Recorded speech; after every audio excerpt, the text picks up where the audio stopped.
Napakagandang performance nga ang nagawa ni Kai Sotto nung nakalaban nga nila ang mga malalakas na team sa NBA Summer League. Well mga parkoy, alam na natin kung saan hahantong ang kinabukasan ni Kai Sotto sa NBA.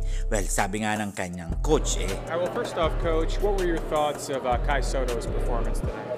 Yeah, I thought he did well. He protected the rim, had a couple nice finishes. Credit to him for staying ready. Obviously not playing the first couple games, so definitely proud of his performance. Sometimes it can be hard to, come in cold and perform, and I thought he did well. Napakaganda nga ang kanyang ipinakita nung nakalaban nga nila ang Portland Blazers. Well mga parikoy, sinyalis na nga ba ito na makakapasok si Kai Sotto sa NBA? Well, maraming ang mga agent dyan na nanunood sa mga laro niya at ipinakita nga niya ang kanyang stats na may 6 points, 4 rebounds, 3 blocks, and 3.7 and 43% and 13 minutes. Well, pare ko'y, unang laro niya nga lang yan sa NBA Summer League.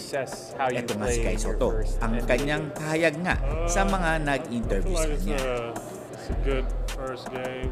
Just to go out there and compete. It's not good that we didn't win, but we learned a lot from this game. I think we were pretty good defensively. We just gotta work on getting better looks, and just gotta make shots for the next game. So we just gotta bounce back. Sa kasamaang palad nga, si Kai Sotto nga talagang nakaramdam na nga ng sakit ng katawan at ininda niya nga ito noong nakalaban nga nila ang Boston Celtics.